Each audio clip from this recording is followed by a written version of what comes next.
anak-anakku semuanya.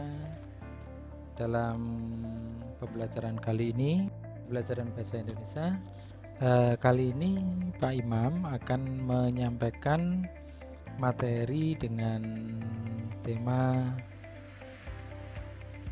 memahami jenis karangan deskripsi. Itu memahami jenis karangan deskripsi. Perlu Anda ketahui bahwa karangan deskripsi, langsung saya jelaskan ya.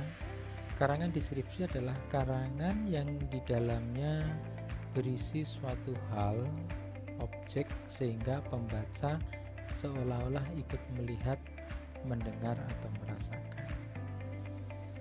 Saya ulangi lagi bahwa karangan deskripsi adalah karangan yang di dalamnya berisi suatu hal, objek, berarti satu hal itu berupa objek, sehingga pembaca seolah-olah ikut melihat atau mendengar atau juga merasakan.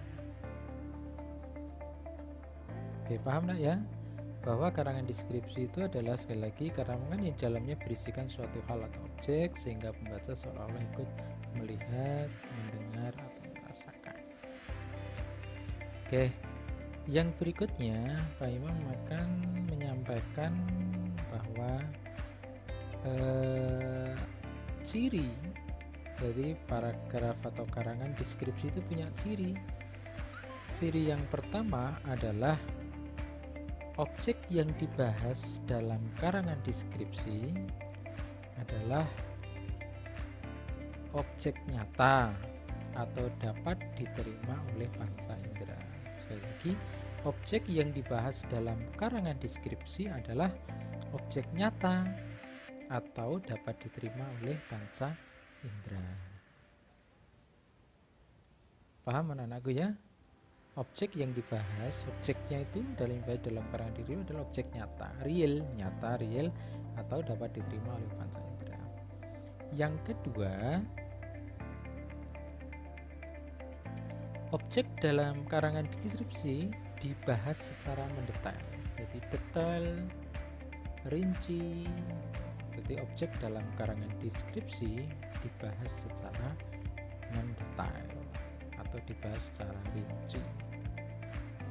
Itu yang kedua. Yang ketiga, pembaca, jadi dari pembaca yang membaca karangan deskripsi dapat seolah-olah bisa melihat atau merasakan sendiri objek yang dibahas atau objek yang dibaca.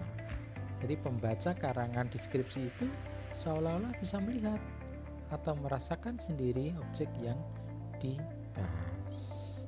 Yang keempat, karangan deskripsi bersifat objektif atau sesuai dengan kenyataan seperti yang disampaikan tadi di bagian nomor 2 ya, real ya, nyata. Nomor 1 yang real nyata itu bahwa karangan deskripsi bersifat objektif atau sesuai dengan kenyataan. Kenyataan. Kemudian yang kelima, dalam menulis atau menyampaikan karangan deskripsi itu dengan bahasa yang komunikatif. Tujuannya apa?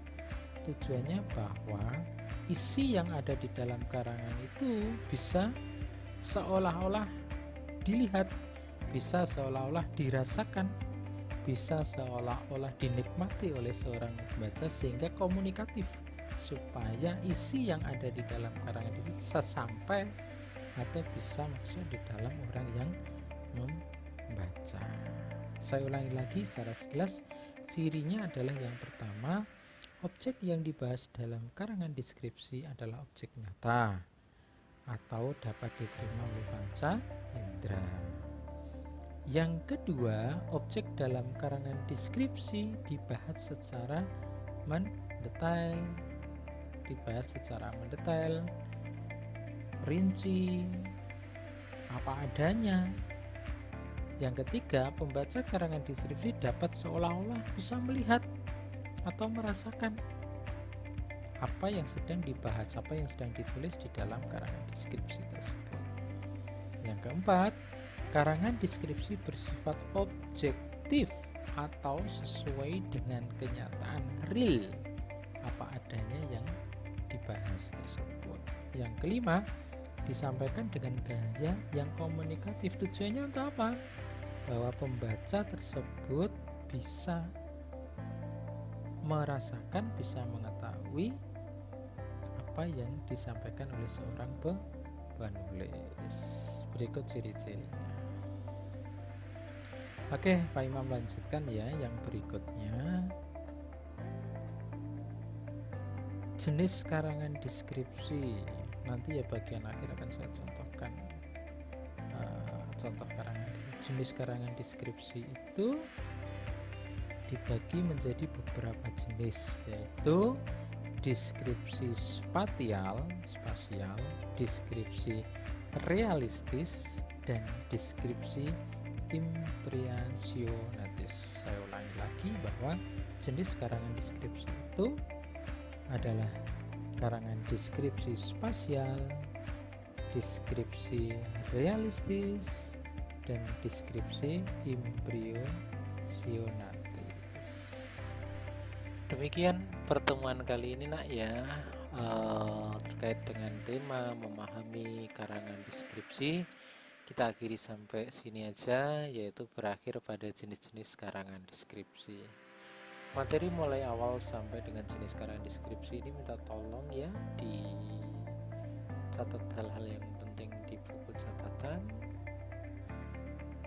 dipelajari, dipahami, kemudian nanti pada akhirnya kita bisa membuat karangan deskripsi.